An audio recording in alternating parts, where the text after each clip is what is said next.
Director सिर्फ इसलिए कि मैं 3 मिनट लेट ऑफिस पहुंचता हूं, वह पूरी कंपनी के सामने इसी साल के मेरे 80,000 युआन के प्रोजेक्ट बोनस को कैंसिल कर देता है। जिस पर मैं उसे समझाता हूं कि कल रात कोर लूप होल को फिक्स करने के लिए मैं सुबह 4 बजे तक ओवर टाइम कर रहा था, लेकिन वह मुझे ही बहाने बनाने वाला इंसान बताने लगता है। यह सुनकर मेरा भी अब और बहस करने का मन नहीं करता और फिर मैं कंप्लीटली केयरलेस तरीके से जॉब करने लगता हूं, जिसका रिजल्ट ये होता है कि आधे महीने के अंदर ही पूरा सिस्टम हैकर्स के अटैक का शिकार हो जाता है। लो लेवल लॉजिक को दोबारा रिक्रिएट करने वाला कोई भी नहीं होता, जिस पर कंपनी सीधा 300 मिलियन युआन का नुकसान झेलती है। उस सुबह सच कहूं तो मेरा मूड काफी अच्छा था, क्योंकि पूरी रात जागकर आखिरकार मैंने डेटाबेस के डेडली लूप होल को बंद कर दिया था, जिस पर मैनेजमेंट सिस्टम में लगातार बज रही वार्निंग बेल भी आखिरकार रुक जाती है। स्टेबल चल रही सी लाइंस को देखकर मेरा पूरा शरीर रिलैक्स हो जाता है और फिर मैं थके हुए कदमों से अपने रेंटेड रूम की तरफ लौटने लगता हूँ। उस समय सुबह के 4 बज चुके होते हैं। बिस्तर पर लेटे हुए मैं यही सोचता हूँ कि बस किसी तरह यह महीना निकल जाए। प्रोजेक्ट बोनस मिलते ही माँ की बाईपास सर्जरी, ऑपरेशन का कर्ज, घर की EMI और बेटी की हाफ ईयर स्कूल फीस सब मैनेज हो जाएगा। लेकिन किस्मत को शायद कुछ और ही मंजूर था। अलार्म बजते ही जब मेरी आंख खुलती है तब तक बहुत देर हो चुकी होती है। मुझे यकीन ही नहीं होता कि मैं सिर्फ 3 मिनट लेट हो गया हूँ, जिस पर मैं पूरी ताकत से ऑफिस बिल्डिंग की तरफ भागता हूँ। पंच मशीन पर ठंडे तरीके से 9:03 डिस्प्ले होने लगता है और अटेंडेंस ऐप में लाल रंग से लेट अराइवल का मैसेज चमक उठता है। वह मोमेंट देखते ही मेरा दिल कसकर बैठ जाता है। मुझे तुरंत समझ आ जाता है कि आज फिर डांट पड़ने वाली है, लेकिन मैं सोच भी नहीं सकता था कि डायरेक्टर इतना बड़ा वार करेगा। मॉर्निंग मीटिंग में दर्जनों कर्डर्स पूरे ऑफिस एरिया में बैठे होते हैं। कीबोर्ड की आवाज अचानक बंद हो जाती है। हवा में कड़वी कॉफी और पूरी रात ओवर टाइम करने की पसीने भरी स्मेल फैली हुई होती है। पूरा माहौल बेहद दबाव भरा लग रहा होता है, जिस पर डायरेक्टर वो अटेंडेंस शीट को कसकर पकड़ते हुए ऊपर खड़ा रहता है। उसका चेहरा पूरी तरह सख्त दिख रहा होता है। वह फेक तरीके से खनखारता है, फिर मेरी तरफ देखकर बोलता है, आज सबसे पहले एक बात अनाउंस करनी है। कुछ लोग खुद को सिस्टम कोड का भगवान समझने लगे हैं। यह सुनकर लिन चुआन को तुरंत एहसास हो जाता है कि वह उसी को टारगेट कर रहा है। फिर वह ऊंची आवाज में कहता है, लिन चुआन आज 3 मिनट लेट आया है। कंपनी रूल्स के मुताबिक उसका इस साल का पूरा 80,000 युआन प्रोजेक्ट बोनस काट लिया जाएगा। पूरा ऑफिस एकदम शांत हो जाता है। मेरे दिमाग में जोरदार धमाका सा होने लगता है। इन सीनियर मैनेजर्स की नजर में शायद 80,000 युआन सिर्फ एक वॉच की कीमत हो, लेकिन मेरे लिए वही माँ की जिंदगी बचाने वाला पैसा था। वही अगले महीने लोन डिफॉल्ट होने से बचाने वाली उम्मीद थी। वही पूरे फैमिली की साल भर की मेहनत का सहारा था। हर महीने सैलरी आते ही सारा पैसा कर्ज में चला जाता था। मैं सिर्फ इसी बोनस के भरोसे सब खत्म करने का सपना देख रहा था। पीछे बैठे टेस्टिंग एम्प्लॉय ठंडी सांस लेते हुए कहता है, सिर्फ 3 मिनट लेट होने पर पूरा बोनस काट लिया, यह तो इंसान को मारने जैसा है। जिस पर दूसरा बोलता है, हम लोग 996 शेड्यूल में जानवरों की तरह काम करते हैं, सिर्फ इसी बोनस के लिए। लेकिन भीड़ में कुछ लोग ऐसे भी होते हैं जो हमेशा मैनेजमेंट की चमचागिरी करते रहते हैं। वह लोग मेरी हालत देखकर अंदर ही अंदर खुश हो रहे होते हैं। मेरा गला सूख जाता है, जैसे किसी ने कॉटन भर दिया हो। बड़ी मुश्किल से मैं गहरी सांस लेकर बोल पाता हूँ, डायरेक्टर वू, कल रात कोर डेटाबेस मैलिशियस अटैक का शिकार हो गया था। पूरा आर्किटेक्चर क्रैश हो गया था। अकेले मैंने सुबह 4 बजे तक लूप होल फिक्स किया, बस थोड़ी देर आंख लगी और अलार्म मिस हो गया, इसलिए 3 मिनट लेट हो गया। सच कहूं तो अब तक मुझे पानी पीने का भी मौका नहीं मिला। पैरों में अभी भी क्रैम्प्स हो रहे हैं। लेकिन डायरेक्टर वो मुझे सीधा देखने तक की जरूरत नहीं समझता। वह टैबलेट पलटते हुए कोल्ड वॉइस में बोलता है, ओवर टाइम करना तुम्हारी लो एफिशिएंसी की वजह है और लेट आना रेड लाइन क्रॉस करना है। कंपनी रूल्स किसी कोडर की वजह से नहीं बदलेंगे। जिस पर मैं भी दबे गुस्से में बोलता हूँ, अगर मैं पूरी रात जागकर बग फिक्स नहीं करता तो इस वक्त सर्वर कभी चालू नहीं हो पाता। आज पूरा प्लेटफॉर्म पैरालाइज हो जाता। यह सुनते ही वह फाइट बोर्ड पर जोर से हाथ मारता है। सामने बैठी इंटर्न लड़की डर कर कांप जाती है। फिर डायरेक्टर जोर से चिल्लाता है, लिन चुआन, तुम्हारा मतलब क्या है? गलती करके भी बहस कर रहे हो? तुम कोर टीम लीडर हो, तुम्हें एग्जाम्पल बनना चाहिए। अगर तुम खुद लेट आओगे तो मैं इस टीम को कैसे कंट्रोल करूंगा? क्या कंपनी रूल सिर्फ डेकोरेशन है? इतने लोगों के सामने इंसल्ट होने पर मेरा चेहरा आग की तरह जलने लगता है। मैंने सालों तक इस कंपनी के लिए सब कुछ झोंक दिया था, फिर भी वह आदमी सबके सामने मेरी बिल्कुल रिस्पेक्ट नहीं करता। जिस पर मैं गहरी सांस लेता हूँ और अचानक मुझे फील होता है कि दिल के अंदर कुछ टूट चुका है। फिर मैं सीधा डायरेक्टर की आंखों में देखकर धीरे धीरे बोलता हूँ, डायरेक्टर सही कह रहे हैं, रूल्स तो रूल्स होते हैं। अब मैं कंपनी का कोई भी रूल कभी नहीं तोड़ूंगा। इतना कहकर सबके सामने मैं अपनी पॉकेट से सर्वर सिक्योरिटी कार्ड निकालता हूँ। वह 24 घंटे कोर सर्वर एक्सेस वाला सिक्योरिटी की होता है। चटाक की आवाज के साथ मैं उसे मीटिंग टेबल पर फेंक देता हूँ। यह मेन सर्वर की सिक्योरिटी की है। कंपनी रूल्स के मुताबिक इसे हमेशा टीम लीडर के पास रहना चाहिए, लेकिन अगर मैं इस पोजीशन के लायक नहीं हूँ तो इसे कंपनी को वापस कर देता हूँ। यह देखकर डायरेक्टर कुछ सेकंड्स के लिए शॉक हो जाता है।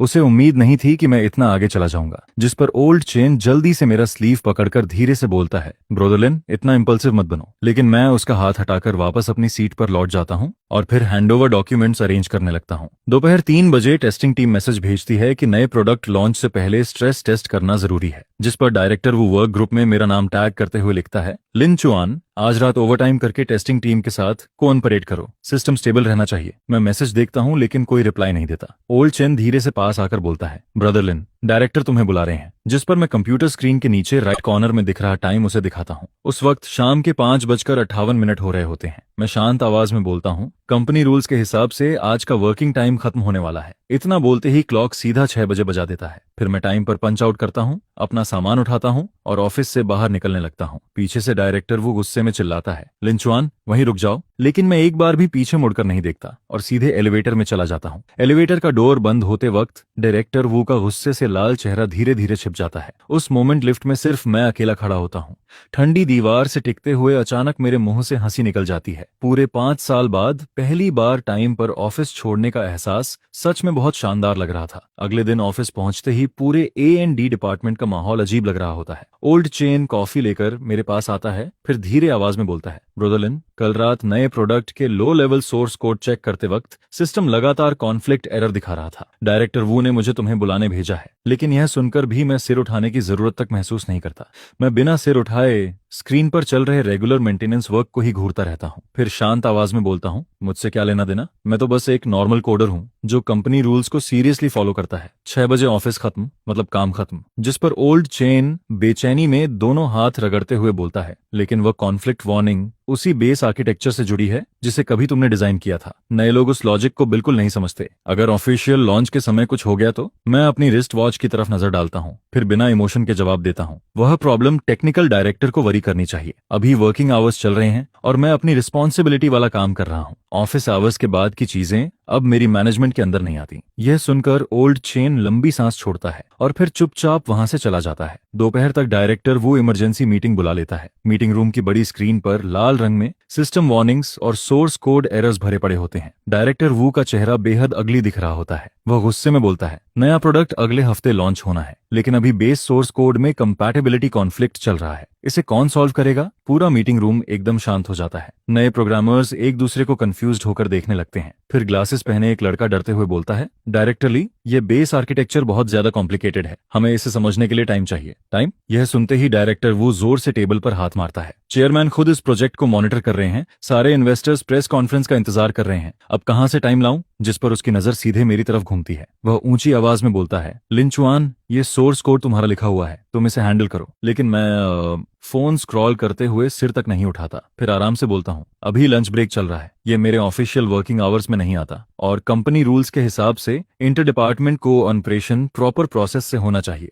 आप सपोर्ट रिक्वेस्ट सबमिट कर सकते हैं। यह सुनते ही डायरेक्टर वू का चेहरा सुअर की तरह लाल हो जाता है, जिस पर मैं शांत नजरों से उसकी तरफ देखते हुए आगे बोलता हूँ, और मुझे याद है कंपनी हैंडबुक के आर्टिकल 38 में साफ लिखा है कि ओवर टाइम का पेमेंट या कंपेंसेटरी लीव मिलना चाहिए। तो आप डिसाइड कीजिए, आवरली पेमेंट देंगे या पहले मेरे 80,000 युआन बोनस वापस करेंगे। इतना सुनते ही मीटिंग रूम की हवा जैसे जम जाती है। डायरेक्टर वो काफी देर तक मुझे घूरता रहता है, फिर दांत पीसते हुए बोलता है, ठीक है, बहुत होशियार बन रहे हो। इसके बाद वह नए एम्प्लॉयज की तरफ मुड़कर बोलता है, तुम लोग आज रात ओवर टाइम करोगे, चाहे कुछ भी हो, यह इश्यू खत्म होना चाहिए। और अगर बिल्कुल भी सॉल्व नहीं हो रहा तो सिक्योरिटी ऑथेंटिकेशन लॉजिक को टेम्परेरी डिसेबल कर देना। बस प्रोडक्ट लॉन्च स्मूथली होना चाहिए। यह सुनते ही मेरा दिल कसकर बैठ जाता है। सिक्योरिटी ऑथेंटिकेशन बंद करना, यह तो ऐसा था जैसे फायरवॉल का दरवाजा पूरी तरह खोल देना। कोई भी नॉर्मल हैकर आसानी से अंदर घुस सकता था। जिस पर ओल्ड चेन भी घबराकर बोलता है, डायरेक्टर वू यह रूल्स के खिलाफ है। Security authentication low level defence का कोर पार्ट है। लेकिन डायरेक्टर वो उसे बीच में ही काट देता है। डिसीजन मैंने लिया है, पहले प्रोडक्ट लॉन्च होगा,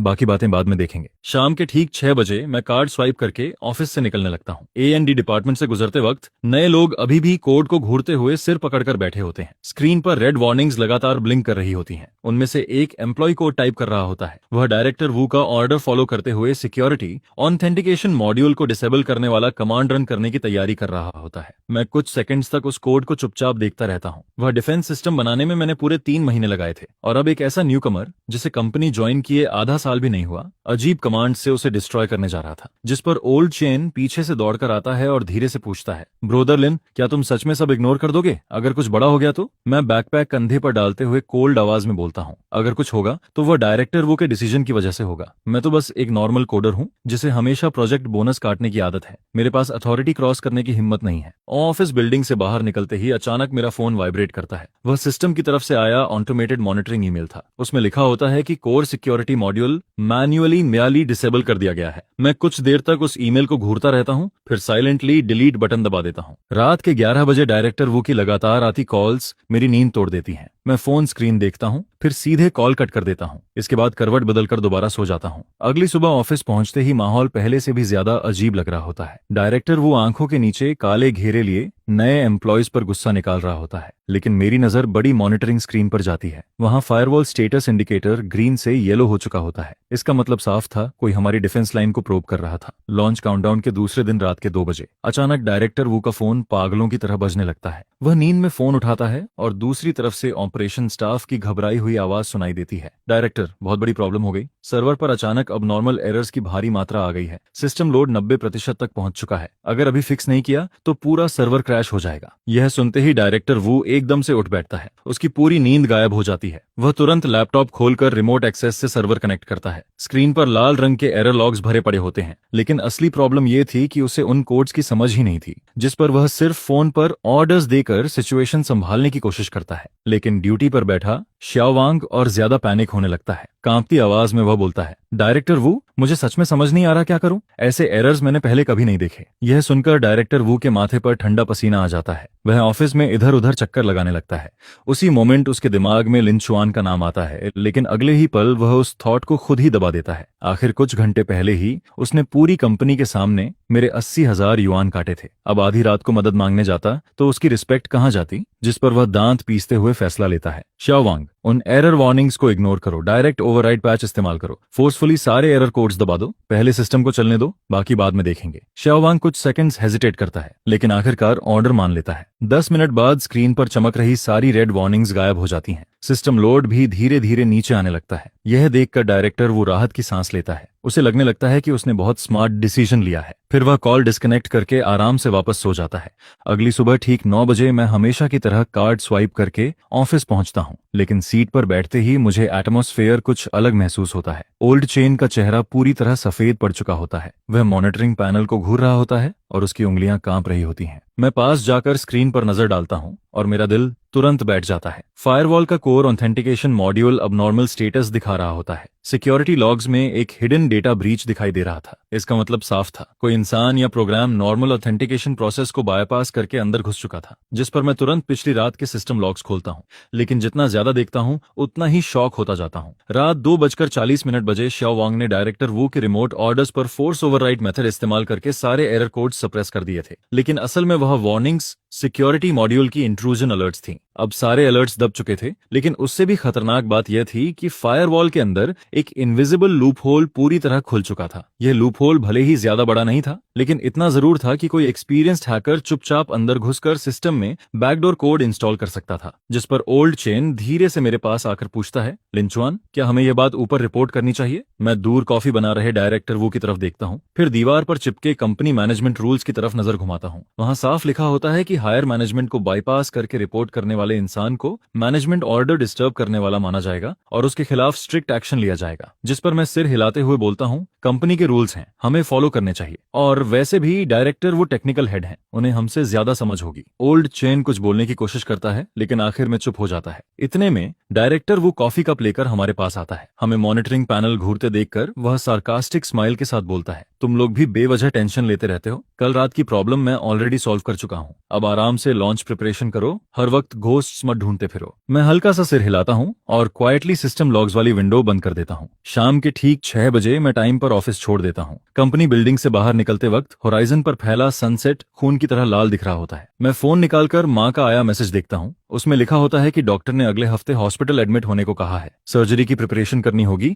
लेकिन माँ फिर भी मुझे पैसे की चिंता ना करने के लिए बोल रही होती है। मैं फोन वापस पॉकेट में डाल देता हूँ और फिर तेज कदमों से आगे बढ़ने लगता हूँ। अब कंपनी की प्रॉब्लम्स से मेरा कोई लेना देना नहीं था, लेकिन सिस्टम में खुला वह हिडन क्रैक अब भी वहीं मौजूद था, बिल्कुल एक साइलेंट टाइम बॉम्ब की तरह जो सही मौके का इंतजार कर रहा था। नए प्रोडक्ट लॉन्च से एक रात पहले पूरा A&D डिपार्टमेंट रोशनी से चमक रहा होता है। हर कोई प्रेशर टेस्ट्स और फाइनल डेटा वेरिफिकेशन में लगा हुआ था। पूरे एटमॉस्फेयर में टेंशन फैली हुई होती है। चेयरमैन सु खुद वहां मौजूद होता है और इन्वेस्टर डायरेक्टर शेन भी वीडियो कॉन्फ्रेंस के जरिए ऑनलाइन मॉनिटरिंग कर रहा होता है। यह प्रोडक्ट अगले 3 साल की कंपनी स्ट्रेटेजी का सबसे बड़ा हिस्सा था। रात के 8 बजे अचानक मॉनिटरिंग कंसोल में तेज वार्निंग अलार्म्स बजने लगते हैं। स्क्रीन पर लगातार dangerous loop hole alerts popup होने लगते हैं और सबसे डरावनी बात यह थी कि ये सारे फ्लॉज सिक्योरिटी आर्किटेक्चर की कोर वीकनेस थी। ओल्ड चेन स्क्रीन को घूरते हुए पसीने में भीग जाता है। अगर इन लूप होल्स को तुरंत फिक्स नहीं किया गया तो कल ऑफिशियल लॉन्च के बाद कंपनी का कोर डेटाबेस हैकर्स के लिए खुला मैदान बन जाता, जिस पर डायरेक्टर वू का चेहरा तुरंत सफेद पड़ जाता है। वह ऑफिस में 3 चक्कर लगाता है और आखिरकार अचानक डोर खोलकर मेरी डेस्क तक आ जाता है। वह गुस्सा दबाने की कोशिश करता है, लेकिन उसकी आवाज फिर भी कांप रही होती है। लिंचुआन, सिस्टम में हाई रिस्क लूप होल्स आ गए हैं, तुम्हें अभी तुरंत ओवरटाइम करके इन्हें फिक्स करना होगा, यह ऑर्डर है। मैं सिर उठाकर कंप्यूटर के नीचे दिख रहा टाइम देखता हूँ। रात के 8:15 बज रहे होते हैं। फिर मेरी नजर वॉल पर लगी एम्प्लॉय फोटो पर जाती है। वह फोटो 2 महीने पुरानी होती है, जब मुझे अब भी यकीन था कि मेहनत का रिवॉर्ड मिलता है। जिस पर मैं शांत आवाज में बोलता हूँ, डायरेक्टर वू, लेबर कॉन्ट्रैक्ट में साफ लिखा है कि ओवरटाइम के लिए पहले रजिस्ट्रेशन और पेमेंट कंफर्मेशन जरूरी है, और पिछले महीने का मेरा 80,000 युआन प्रोजेक्ट बोनस भी अभी क्लियर नहीं हुआ। क्या पहले वो अमाउंट सेटल कर सकते हैं? यह सुनते ही डायरेक्टर वू पूरी तरह स्टन्नड रह जाता है। उसे उम्मीद नहीं थी कि मैं ऐसी डिमांड रखूंगा। उसका चेहरा गुस्से से लाल हो जाता है। वह दहाड़ते हुए बोलता है, ये कौन सा वक्त है पैसे की बात करने का? कंपनी क्राइसिस में है। तुम टेक्निकल बैकबोन हो, क्या तुम्हें रिस्पॉन्सिबिलिटी नहीं लेनी चाहिए? लेकिन मैं शांत तरीके से सिर हिलाता हूँ। डायरेक्टर वू, पहले आपने ही कहा था कि रूल्स कभी ब्रेक नहीं हो सकते। अब मैं भी कंपनी पॉलिसी सीरियसली फॉलो कर रहा हूँ। अगर रिटर्न ओवरटाइम अप्रूवल और ओवरटाइम फी कंफर्मेशन नहीं है तो मैं फ्री में ओवरटाइम नहीं कर सकता, और वह 80,000 युआन मेरा मेहनत का पैसा है। उसका प्रॉपर एक्सप्लेनेशन मिलना चाहिए। यह सुनकर डायरेक्टर वू का पूरा शरीर गुस्से से कांपने लगता है। वह उंगली मेरी तरफ दिखाकर चिल्लाता है, लिंचुआन, तुम कंपनी को थ्रेटन कर रहे हो? मैं खड़ा होकर अपनी कॉलर ठीक करता हूँ, फिर धीरे से बोलता हूँ, डायरेक्टर वू, एम्प्लॉय को फायर करने का भी प्रॉपर प्रोसेस होता है। कम से कम 30 दिन पहले रिटर्न नोटिस देना पड़ता है। और भूलिए मत, मेरे पास अभी भी 5 साल का लेबर कॉन्ट्रैक्ट है। अगर इलीगल टर्मिनेशन हुआ तो कंपनी को डबल कंपेंसेशन देनी पड़ेगी। पूरा ऑफिस एकदम साइलेंट हो जाता है। हर एम्प्लॉय अपना काम रोककर हमारी तरफ देखने लगता है। ओल्ड चेन बीच में आकर समझाने की कोशिश करता है, लेकिन मेरी नजर उसे रोक देती है।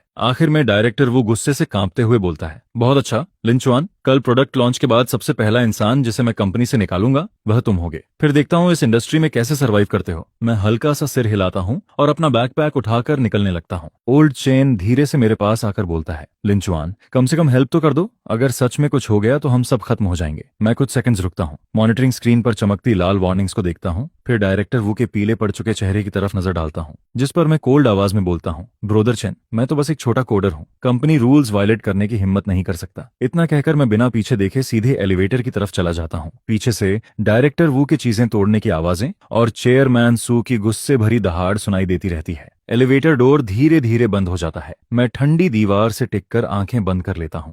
तभी फोन वाइब्रेट करता है। वह हॉस्पिटल की तरफ से आया पेमेंट रिमाइंडर था। माँ की सर्जरी डिपॉजिट में अभी भी 50,000 युआन कम थे। कंपनी बिल्डिंग से बाहर निकलते ही ठंडी हवा चेहरे से टकराती है। शुरुआती ऑटम की चिली फीलिंग पूरे शरीर में फैल जाती है। मैं ऊपर देखता हूँ। बिल्डिंग की टॉप फ्लोर पर अब भी लाइट्स जल रही होती हैं। वहां एक ऐसी इमरजेंसी फायर फाइट चल रही थी जिसमें अब मेरी कोई मौजूदगी नहीं थी, और कल वही दिन था जब मिरेकल देखने को मिलने वाला था। प्रेस कॉन्फ्रेंस का वेन्यू बेहद शानदार तरीके से सजाया गया था। 5 स्टार होटल का बैंक्वेट हॉल रिपोर्टर्स और बिजनेस जायंट से भरा हुआ था। पूरी वॉल पर जायंट LED स्क्रीन लगी हुई थी जिस पर कंपनी लोगो चमक रहा होता है। चेयरमैन सू एक्सपेंसिव सूट पहनकर स्टेज के बीचों बीच खड़ा था और बड़े कॉन्फिडेंस से पूरे 1 साल में बने सोशल कॉमर्स प्लेटफॉर्म का इंट्रोडक्शन दे रहा था। नीचे फ्रंट रो में बैठे इन्वेस्टर डायरेक्टर शेन संतुष्टि से सिर हिला रहे होते हैं। उन्होंने इस प्रोजेक्ट में पूरे 200 मिलियन इन्वेस्ट किए थे। अब उन्हें बस लॉन्च के बाद यूजर्स एक्सप्लोजन और कंपनी वैल्यूएशन डबल होने का इंतजार था। ठीक सुबह 10 बजे चेयरमैन सू सिंबॉलिक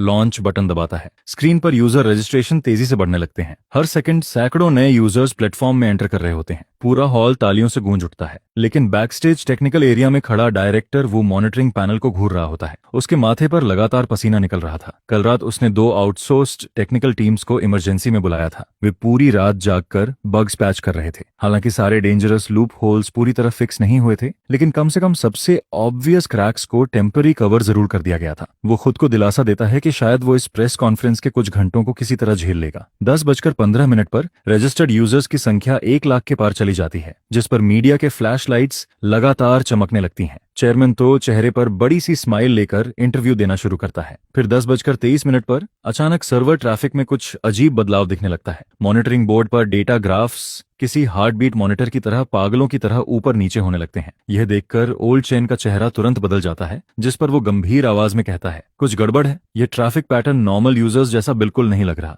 जिस पर डायरेक्टर इनको थोड़ा पास आकर धीरे से कहता है, शायद किसी एरिया के यूजर्स एक साथ लॉग इन कर रहे होंगे। चिंता की बात नहीं है। लेकिन 10:25 पर फर्स्ट फायरवॉल लेयर की वार्निंग लाइट्स ब्लिंक करना शुरू कर देती हैं, जिसके तुरंत बाद सेकंड लेयर भी वार्निंग देने लगती है, और फिर थर्ड लेयर डोमिनो कार्ड्स की तरह एक के बाद एक कोलैप्स होने लगती है। यह देखकर ओल्ड चेन के हाथ कांपने लगते हैं। उसे समझ आ जाता है कि यह कोई नॉर्मल ट्रैफिक स्पाइक नहीं, बल्कि एक ऑर्गेनाइज्ड हैकर अटैक है। फिर 10:27 पर हॉल का जायंट स्क्रीन अचानक काला पड़ जाता है, जिस पर पूरा हॉल शोर से भर जाता है। चेयरमैन तो की स्माइल उसके चेहरे पर ही जम जाती है, जबकि टेक्निकल स्टाफ पागलों की तरह कीबोर्ड्स पर टाइपिंग करते हुए सिस्टम रिस्टोर करने की कोशिश करने लगते हैं। लेकिन जैसे ही स्क्रीन दोबारा ऑन होता है, सिचुएशन पूरी तरह कंट्रोल से बाहर जा चुकी होती है। पूरे स्क्रीन पर एक स्कल एनिमेशन दिखाई देने लगता है, जिसके नीचे ब्लड रेड फॉन्ट में धीरे धीरे इंग्लिश वर्ड्स उभरते हैं, you came to think you won guys. यह देखते ही पूरा हॉल केओस में बदल जाता है। रिपोर्टर्स अपने फोन्स निकालकर लगातार फोटोज लेने लगते हैं। वहीं इन्वेस्टर्स के डायरेक्टर शेन का चेहरा पूरी तरह सफेद पड़ जाता है, जिस पर चेयरमैन तो गुस्से में बैकस्टेज की तरफ दौड़ते हुए डायरेक्टर इनगो पर चिल्लाता है, ये सब क्या हो रहा है। डायरेक्टर इनगो पूरा कांपते हुए टूटे फूटे शब्दों में कहता है, मुझे नहीं पता, शायद हैकर्स ने अटैक किया है, हम अभी इसे हैंडल कर लेंगे। लेकिन तब तक बहुत देर हो चुकी होती है। Hacker codename GY underground hacker forums की दुनिया का एक लेजेंड माना जाता है, जिसने काफी समय पहले से इस प्लेटफॉर्म को टारगेट कर रखा था। वह अनपैच्ड सिक्योरिटी लूप होल्स का फायदा उठाकर पिछले कई दिनों से सिस्टम के अंदर छिपा बैठा था, और आज प्रेस कॉन्फ्रेंस के दौरान बढ़ा हुआ ट्रैफिक उसके लिए परफेक्ट मौका बन जाता है। 10:30 पर जीवाई अपना पहले से प्लान्ड DDoS अटैक शुरू कर देता है, जिसके साथ उसका इंट्रूजन प्रोग्राम भी एक्टिवेट हो जाता है। जिन सिक्योरिटी लूपहोल्स को डायरेक्टर इनगो ने इग्नोर किया था, वही अब हैकर के लिए सीधे अंदर घुसने वाला हाईवे बन जाते हैं। फिर जायंट स्क्रीन पर मौजूद स्कल बोलना शुरू कर देता है, जिसकी इलेक्ट्रॉनिक सिंथेसाइज्ड वॉइस पूरे हॉल में गूंजने लगती है, तुम लोगों का सिस्टम कागज जितना कमजोर है, और उस बेवकूफ टेक्निकल डायरेक्टर का शुक्रिया जिसने मेरे लिए दरवाजा पूरी तरह खोल दिया। यह सुनते ही डायरेक्टर इनगो का चेहरा कागज की तरह सफेद पड़ जाता है। उसके पैर कांपने लगते हैं और वो लगभग जमीन पर गिरने ही वाला होता है, जिस पर मीडिया रिपोर्टर्स और ज्यादा एक्साइटेड हो जाते हैं, क्योंकि यह साल का सबसे बड़ा टेक स्कैंडल बन चुका होता है। फ्लैश लाइट्स और तेजी से चमकने लगती हैं, और काउंटलेस कैमरों स्टेज की तरफ घूम जाते हैं, जहां चेयरमैन तो पूरी तरह घबराया हुआ खड़ा होता है। वहीं बैकस्टेज मॉनिटरिंग रूम में सारी डिफेंस सिस्टम्स एक एक करके कोलैप्स होने लगती हैं। ओल्ड चेन होपलेस होकर स्क्रीन पर तेजी से स्क्रॉल होते इंट्रूजन लॉग्स को देखता रहता है। फिर वो बड़बड़ाते हुए कहता है, सब खत्म हो गया, इस बार सच में खत्म हो गया। और उसी समय मैं हॉस्पिटल कॉरिडोर की बेंच पर अपनी माँ के साथ सर्जरी चेकअप के लिए वेट कर रहा होता हूँ। तभी मेरा फोन लगातार वाइब्रेट होने लगता है। कंपनी के कॉलीग्स एक के बाद एक मैसेजेस भेज रहे होते हैं, लेकिन मैं बिना देखे ही फोन स्विच ऑन ऑफ कर देता हूँ। उधर प्रेस कॉन्फ्रेंस का सीन पूरी तरह डिजास्टर में बदल चुका होता है। चेयरमैन तो गुस्से से भरा बैक स्टेज में घुसता है, जबकि इन्वेस्टर डायरेक्टर शेन उसके पीछे पीछे आता है। उसके नीट सूट के पीछे छिपा हुआ गुस्सा साफ दिखाई दे रहा होता है। फिर हॉल के अंदर मौजूद मीडिया चैनल्स लाइव ब्रॉडकास्ट शुरू कर देते हैं। टेक न्यूज प्लेटफॉर्म्स पर नोटिफिकेशंस एक के बाद एक आने लगती हैं, और हर हेडलाइन पिछली से ज्यादा शॉकिंग दिखाई देती है, जिस पर डायरेक्टर इनगो चेयर पर गिर जाता है। दोनों हाथों से अपना सिर पकड़कर बैठा रहता है, जबकि उसके चेहरे से पसीना लगातार बह रहा होता है। मॉनिटरिंग बोर्ड पर दिख रहा डेटा पूरी तरह बर्बाद नजर आ रहा होता है। हैकर अटैक ऐसे आगे बढ़ रहा होता है जैसे वहां कोई डिफेंस मौजूद ही ना हो। हैकर सिस्टम के अंदर फ्रीली घूमते हुए यूजर डेटाबेस तक पहुंचने लगते हैं। एक्सेस लॉग्स तेजी से स्क्रॉल होने लगते हैं, और हर नई लाइन का मतलब होता है कि बड़ी मात्रा में यूजर डेटा चोरी किया जा रहा है। जिस पर चेयरमैन तो चिल्लाते हुए कहता है, हैकर्स फर्स्ट सिक्योरिटी लाइन तोड़ चुके हैं, वो अब कोर डेटाबेस में घुस रहे हैं। अगर यही स्पीड रही तो सिर्फ 10 मिनट में पूरा प्राइवेट यूजर डेटा चोरी हो जाएगा। यह सुनकर डायरेक्टर शेन जोर से टेबल पर मुक्का मारता है और कहता है, 10 मिनट? तुम्हारी सिक्योरिटी बस इतनी ही है? हमने 200 मिलियन युआन इन्वेस्ट किए और तुम लोग एक हैकर तक नहीं रोक पा रहे? फिर चेयरमैन तो गुस्सा दबाते हुए डायरेक्टर इनगो से कहता है, तुरंत इमरजेंसी प्रोटोकॉल एक्टिवेट करो, अटैक सोर्स बंद करो और कोर डेटा को बचाओ। जिस पर डायरेक्टर इनगो पैनिक में खड़ा हो जाता है, लेकिन उसे सिक्योरिटी आर्किटेक्चर की असली समझ होती ही नहीं है, इसलिए वो अपनी आधी अधूरी नॉलेज के दम पर ब्लाइंडली ऑन ऑर्डर्स देने लगता है। वो कुछ सेकंड्स तक स्क्रीन को घूरता रहता है और फिर अचानक उसे एक तरीका सूझता है जिसे वो जीनियस सॉल्यूशन समझ लेता है। जल्दी मेन पावर कट करो, पूरे सर्वर को फिजिकली शट डाउन करके सीधे रीस्टार्ट करो। यह सुनते ही ओल्ड चेन शॉक में आ जाता है और तुरंत चिल्लाता है, डायरेक्टर इनगो, ऐसा मत कीजिए, सिस्टम अभी हेवी लोड पर चल रहा है। अचानक पावर कट करने से फिजिकल डेटा डैमेज हो सकता है। लेकिन डायरेक्टर इनगो उसकी बात काटते हुए चिल्लाता है, अब टाइम नहीं है, मेरी बात मानो, तुरंत पावर ऑफ करके उस हैकर को बाहर फेंको। जिस पर सारे टेक्निकल स्टाफ एक दूसरे को कंफ्यूज्ड नजरों से देखने लगते हैं, लेकिन आखिर में उन्हें ऑर्डर मानना ही पड़ता है। सर्वर रूम आता,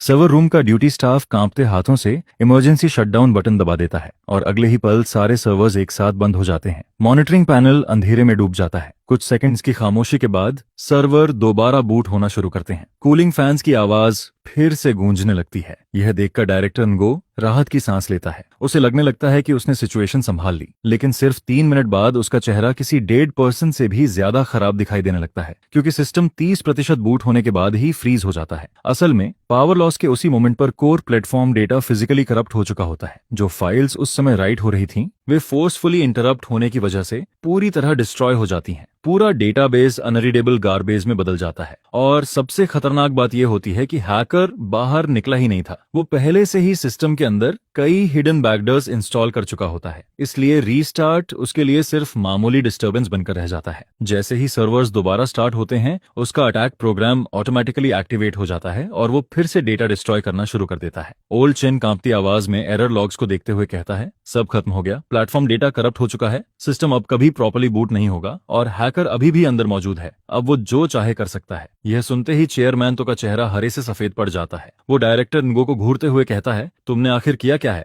जिस पर डायरेक्टर इनगो के होंठ कांपने लगते हैं। उसके मुंह से एक शब्द तक नहीं निकलता। कोल्ड स्वेट उसकी पूरी शर्ट भिगो देता है। फिर डायरेक्टर शेन तुरंत अपना फोन निकालता है और दूसरी तरफ चिल्लाते हुए कहता है, तुरंत लीगल टीम से कांटेक्ट करो, कॉन्ट्रैक्ट वायलेशन रिस्पॉन्सिबिलिटी प्रोसेस अभी शुरू करो। और ठीक उसी पल जायंट स्क्रीन पर वो स्कल इमेज एक बार फिर से दिखाई देने लगता है। जीवाई की इलेक्ट्रॉनिक सिंथेसाइज्ड वॉइस मजाक उड़ाते हुए पूरे हॉल में गूंजने लगती है, तुम लोगों के कोऑपरेशन के लिए धन्यवाद। फोर्स शटडाउन की वजह से फायरवॉल पूरी तरह कोलैप्स हो चुका है। अब चलो कुछ इंटरेस्टिंग बातें करते हैं। यह सुनते ही हॉल में मौजूद मीडिया पूरी तरह पागल हो जाती है। काउंटलेस कैमरों सीधे जायंट स्क्रीन की तरफ घूम जाते हैं। यह प्रेस कॉन्फ्रेंस अब प्रोडक्ट लॉन्च नहीं बल्कि एक ऐसी पब्लिक रिलेशंस डिजास्टर बन चुकी होती है जिसे पूरी दुनिया लाइव देख रही होती है। वहीं बैकस्टेज टेक्निकल टीम फिर से डेड साइलेंस में डूब जाती है, क्योंकि अब हर किसी को समझ आ चुका होता है कि असली नाइटमेयर तो अभी शुरू हुआ है। सिस्टम पूरी तरह फ्रीज हो चुका होता है। हैकर अब भी अंदर हैवोक मचा रहा होता है और एकमात्र इंसान जो इस सिचुएशन को बचा सकता था, वो इस समय अपनी मां के साथ हॉस्पिटल में बैठा होता है। ऊपर से उसका फोन भी स्विच ऑफ होता है। फिर सर्वर क्रैश की खबर इंटरनेट पर किसी वायरस की तरह फैलने लगती है। प्रेस कॉन्फ्रेंस के लाइव स्ट्रीम, हाईजैक होने वाला वीडियो सिर्फ आधे घंटे के अंदर सभी बड़े प्लेटफॉर्म्स के ट्रेंडिंग सर्चेस में टॉप पोजीशन पर पहुंच जाता है,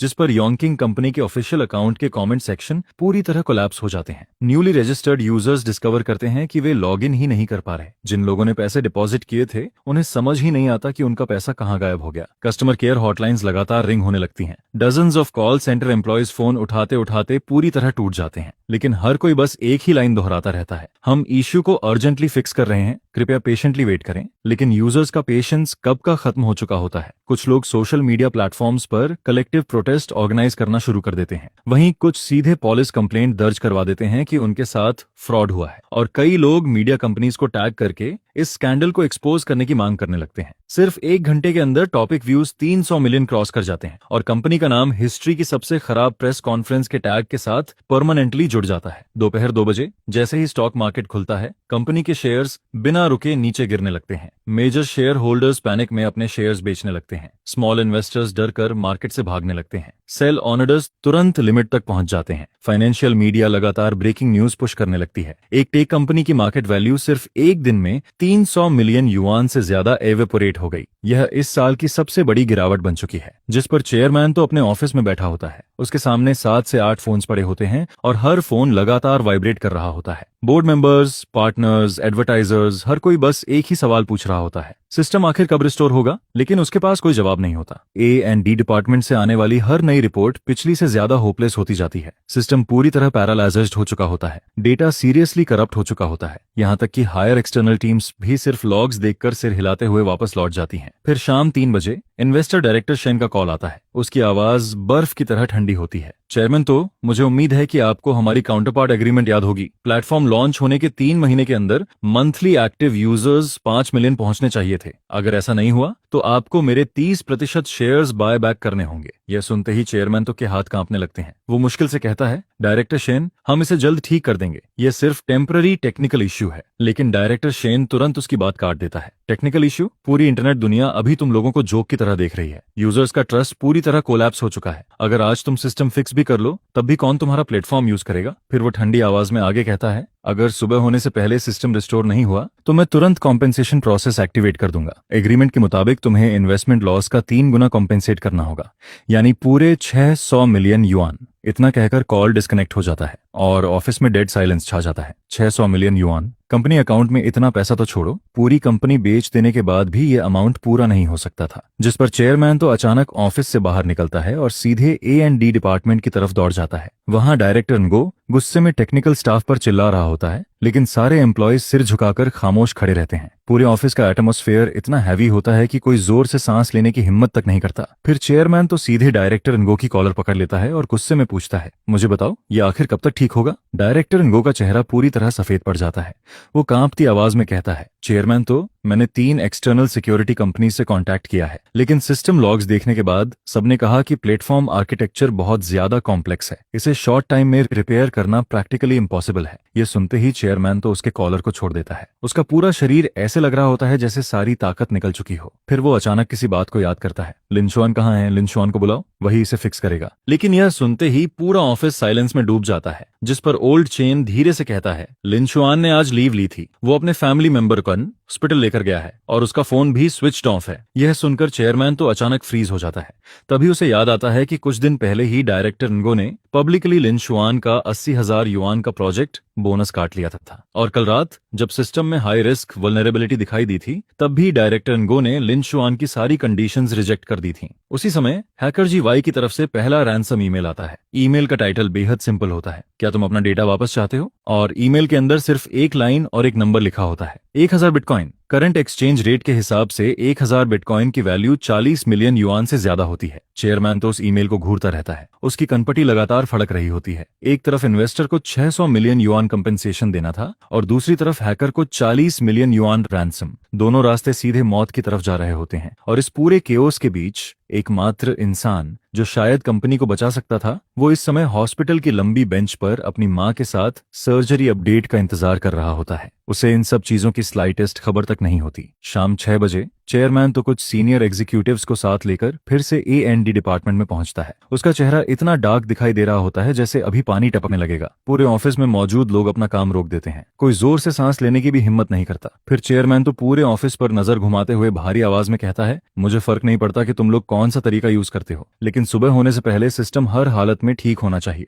अगर कंपनी बैंकरप्ट हुई तो यहाँ मौजूद हर इंसान बाहर फेंक दिया जाएगा। जिस पर डायरेक्टर नगो माथे का पसीना पोंछते हुए हकलाकर कहता है कि वो सॉल्यूशन ढूंढ रहा है, लेकिन प्लेटफॉर्म डेटा बहुत ज्यादा डैमेज्ड है, हमें सच में और टाइम चाहिए। ये सुनते ही चेयरमैन तो जोर से टेबल पर मुक्का मारता है, टाइम? मैंने तुम्हें कम टाइम दिया था क्या? सुबह से अब तक पूरे 8 घंटे बीत चुके हैं और तुम्हारे पास अभी भी यही रिजल्ट है? फिर ओल्चन हिम्मत करके आगे आता है, चेयरमैन तो ये पूरा प्लेटफॉर्म आर्किटेक्चर लिनशुआन ने अकेले बनाया था, सिर्फ वही हर मॉड्यूल की लॉजिक प्रॉपर्ली समझता है। अगर लिनशुआन वापस आ जाए तो शायद, लेकिन इससे पहले कि वो अपनी बात पूरी कर पाता, डायरेक्टर नगो का चेहरा तुरंत बदल जाता है। वो अचानक बीच में बोल पड़ता है, चेयरमैन तो इसका लिनशुआन से कोई लेना देना नहीं है, ये सब हैकर अटैक की वजह से हुआ है, कोई भी ये प्रेडिक्ट नहीं कर सकता था। जिस पर चेयरमैन तो ठंडी नजरों से डायरेक्टर नगो को घूरते हुए पूछता है, तो फिर मुझे यह बताओ, आखिर हैकर हमारी डिफेंस लाइन इतनी आसानी से तोड़ कैसे पाया? आखिर सिस्टम में इतनी खतरनाक सिक्योरिटी लूपहोल कैसे आ सकती है? यह सुनकर डायरेक्टर मो अपना मुंह खोलता है, लेकिन उसके मुंह से एक शब्द भी नहीं निकलता है, जिस पर चेयरमैन सू तुरंत ओल्ड चेन की तरफ मुड़कर कहता है, अभी तुमने क्या कहा था? साफ साफ बताओ। ओल्ड चेन कुछ सेकंड तक हिचकिचाता है, जिसके बाद वह गहरी सांस लेकर बोलना शुरू करता है, चेयरमैन सू, असल में सिस्टम लॉन्च होने से पहले ही high risk loopholes detect हो चुके थे। लिन शुआन ने उस समय वार्निंग भी दी थी। इतना कहते हुए वह डायरेक्टर मो की तरफ देखता है, लेकिन टाइम बहुत कम था, जिस पर डायरेक्टर मो ने फैसला किया कि पहले सिस्टम लॉन्च करो, बाद में फिक्स कर लेंगे। यह सुनते ही चेयरमैन सू का चेहरा और भी ज्यादा भयानक हो जाता है। फिर वह ठंडी आवाज में पूछता है, और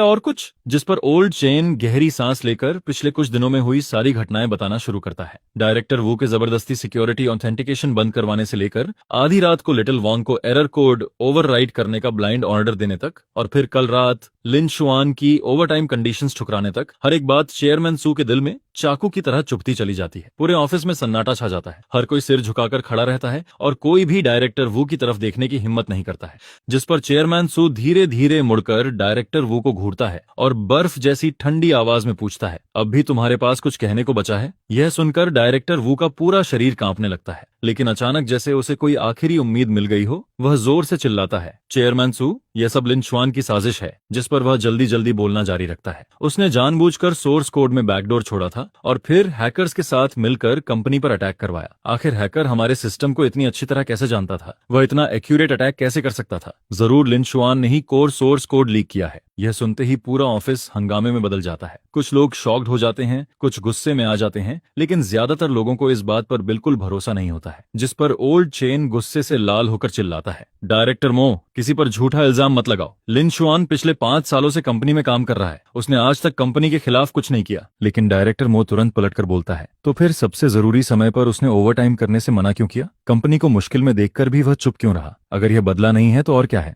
यह सुनकर चेयरमैन सू हाथ उठाकर दोनों की बहस रोक देता है। फिर वह कुछ सेकंड तक चुप रहता है, जिसके बाद शांत लेकिन डरावनी आवाज में कहता है, ओल्ड चेन, तुरंत सभी सर्वर सील करो और पिछले 1 महीने के सारे ऑपरेशन लॉग्स निकालो। मैं हर कोर कोड मॉडिफिकेशन रिकॉर्ड देखना चाहता हूँ। इसके बाद वह डायरेक्टर वू की तरफ मुड़ कहता है, अगर इन्वेस्टिगेशन में साबित हुआ कि यह सब लिन शुआन ने किया है, तो मैं खुद पुलिस को बुलाकर उसे गिरफ्तार करवाऊंगा। वह अपनी बात पूरी नहीं करता है, लेकिन उसकी अधूरी बात में छुपी धमकी हर किसी को साफ समझ आ जाती है। म्यूजिक उसी समय हैकर गोसी का दूसरा ईमेल आता है, लेकिन इस बार उसमें रैंसम नहीं बल्कि एक वीडियो होता है। वीडियो में गोसी वॉइस चेंजर के जरिए मजाक उड़ाते हुए कहता है, सुना है तुम लोग अंदर के गद्दार को ढूंढ रहे हो। बेकार मेहनत मत करो, ये सब तुम्हारी खुद की बेवकूफी की वजह से हुआ है, किसी और की वजह से नहीं। चलो तुम्हें एक हिंट देता हूँ, रात 2:40 बजे का ऑपरेशन लॉग देखो। वह जीनियस जिसने सिक्योरिटी सोर्स कोड को जबरदस्ती ओवरराइट किया था, उसने तो मुझे बहुत बड़ा गिफ्ट दे दिया। यह सुनते ही चेयरमैन सू का चेहरा पूरी तरह बदल जाता है। वह स्क्रीन पर दिख रहे समय को घूरता है और फिर कुर्सी पर कांपते हुए बैठे डायरेक्टर वू की तरफ देखता है। अब सारे सवालों के जवाब मिल चुके थे। रात 11 बजे के बाद भी रिलीज डिपार्टमेंट की लाइट्स जल रही होती हैं। अगली सुबह old chain 2 technical backbone employees को लेकर पूरे 4 घंटे तक सिस्टम के सारे ऑपरेशन लॉग्स निकालता है और उन्हें टाइमलाइन के हिसाब से एक डिटेल्ड रिपोर्ट में अरेंज करता है, जिस पर चेयरमैन सो मीटिंग रूम में बैठा होता है। उसके सामने प्रोजेक्टर पर काउंटलेस लॉग्स दिखाई दे रहे होते हैं। वहीं दूसरी तरफ डायरेक्टर मो कमरे के कोने में खड़ा कांप रहा होता है। उसका चेहरा पूरी तरह सफेद पड़ चुका होता है और उसके पैर लगातार कांप रहे होते हैं। इसके बाद ओल्ड चेन पहला डॉक्यूमेंट खोलता है। उसकी आवाज शांत होती है, लेकिन हर शब्द हथौड़े की तरह डायरेक्टर वू के दिल पर वार करता जाता है। यह लॉन्च से 3 दिन पहले का लॉग है। उस समय सिस्टम ने प्लेटफॉर्म मॉड्यूल्स में कॉन्फ्लिक्ट डिटेक्ट किया था, जिस पर लिन शुआन ने ऑफिस से निकलने से पहले एक रिस्क वार्निंग रिपोर्ट सबमिट की थी। प्रोजेक्टर पर तुरंत लिन शुआन की रिपोर्ट दिखाई देती है। टाइम स्टैम्प साफ दिखा रहा होता है, शाम के 5:55 बजे, यानी ऑफिस ऑफ होने से सिर्फ 5 मिनट पहले। रिपोर्ट में रेड कलर से मार्क किए गए सारे रिस्क पॉइंट्स इस बार हुए हैकर अटैक के ब्रेक थ्रू पॉइंट से पूरी तरह मैच कर रहे होते हैं। यह देखकर चेयरमैन सू स्क्रीन को घूरता रह जाता है और उसकी कनपटी की नसें फड़कने लगती हैं।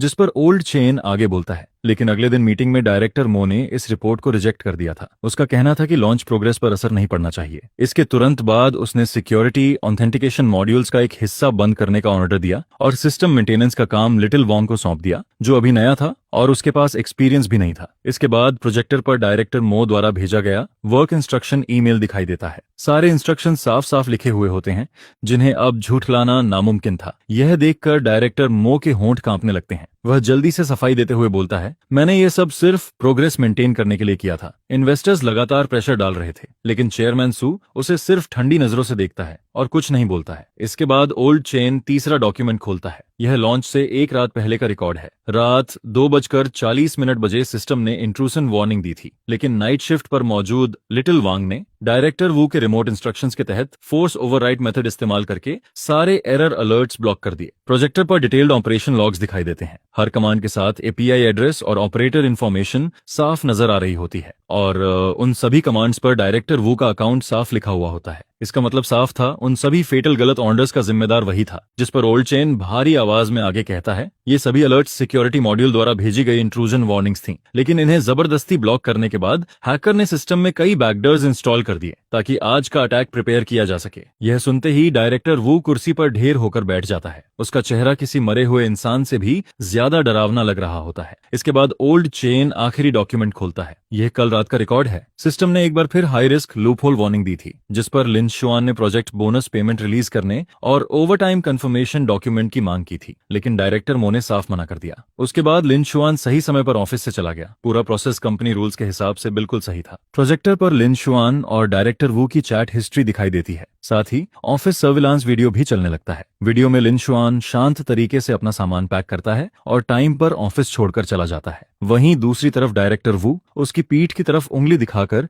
लगातार गालियां देता रहता है। यह देखकर चेयरमैन सू अपनी आंखें बंद करता है और गहरी सांस लेता है। अब सच पूरी तरह सामने आ चुका था। शुरू से लेकर आखिर तक यह पूरी डिजास्टर डायरेक्टर वू की इग्नोरेंस और एरोगेंस की वजह से हुई थी। इसका लिन शुआन से कोई लेना देना नहीं था। इसके बाद ओल्ड चेन प्रोजेक्टर बंद करता है और आखिरी बात कहता है, इसके अलावा मैंने लिन शुआन के बैंक रिकॉर्ड्स और कॉन्टैक्ट हिस्ट्री भी चेक की है। वहां भी कोई सस्पिशियस एक्टिविटी नहीं मिली है। पिछले कुछ दिनों से ऑफिस आवर्स के बाद भी वह लगातार हॉस्पिटल में अपनी मां की देखभाल कर रहा था, यहां तक कि उसका फोन भी बंद था। यह सुनते ही मीटिंग रूम में मौत जैसा सन्नाटा छा जाता है, जिस पर चेयरमैन सू धीरे धीरे अपनी आंखें खोलता है और डायरेक्टर वू को घूरते हुए हर शब्द पर जोर देकर पूछता है, अब भी तुम्हारे पास कुछ कहने को बचा है? लेकिन डायरेक्टर वू के होंठ कांपते रहते हैं और आखिर में उसके मुंह से एक शब्द भी नहीं निकलता है। उसका पूरा शरीर ऐसे ढीला पड़ जाता है जैसे किसी ने उसकी सारी हड्डियां निकाल ली हों, जिसके बाद वह सीधे कुर्सी पर ढेर होकर गिर जाता है। यह देखकर चेयरमैन सू खड़ा हो जाता है और ठंडी आवाज में कहता है, अभी इसी वक्त मुझे बताओ, लिन शुआन किस हॉस्पिटल में है? इसके बाद वह दीवार पर लगी घड़ी की तरफ देखता है।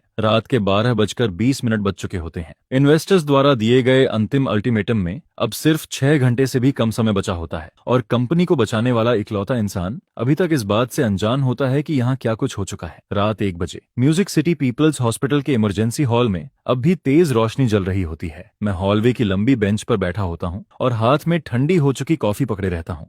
मां सर्जरी से पहले वाला आखिरी चेकअप अभी अभी खत्म हुआ था। नर्स ने बताया था कि सुबह होते ही उन्हें ऑपरेशन रूम में ले जाया जाएगा। साथ ही उसने मुझे याद दिलाया कि बाकी बचे 50,000 युआन डिपॉजिट जल्द से जल्द जमा करवाने होंगे, जिस पर मैं अपने बैंकिंग ऐप का बैलेंस चेक करता हूँ। उसमें सिर्फ 38,000 युआन पड़े होते हैं। ये पिछले 5 सालों में मेरी पूरी लाइफ सेविंग्स होती है, लेकिन अब भी 12,000 युआन कम पड़ रहे होते हैं और मुझे समझ नहीं आता कि आखिर अब किससे पैसे उधार मांगूं। मैं अभी इसी सोच में डूबा होता हूँ, तभी हॉलवे के आखिर से अचानक लोगों का एक ग्रुप तेजी से अंदर आता है। सबसे आगे चेयरमैन सू होता है, उसके पीछे कई सीनियर एग्जीक्यूटिव्स चलते आ रहे होते हैं और सबसे पीछे डायरेक्टर वो पसीने में भीगा हुआ नजर आता है। उनकी अचानक एंट्री से शांत पड़ा इमरजेंसी हॉल तुरंत हलचल से भर जाता है। कई नर्सें हैरानी से सिर उठाकर उनकी तरफ देखने लगती हैं, जिस पर चेयरमैन सू सीधे मेरे सामने आकर रुकता है। उसकी आवाज में पहले कभी न सुनी गई नरमी होती है। लिन शुआन, आखिरकार हम तुम्हें ढूंढ ही लेते हैं। मैं कुछ पल के लिए स्टंट रह जाता हूँ और फिर इंस्टिंक्टिवली खड़ा हो जाता हूँ। चेयरमैन सू कंपनी का फाउंडर होता है। वह इतना बड़ा इंसान होता है कि आम एम्प्लॉयज तो छोड़ो, डिपार्टमेंट डायरेक्टर्स तक उससे मिल नहीं पाते हैं। लेकिन इस वक्त वही आदमी खुद रात के 1 बजे हॉस्पिटल में मुझे ढूंढते हुए आया होता है,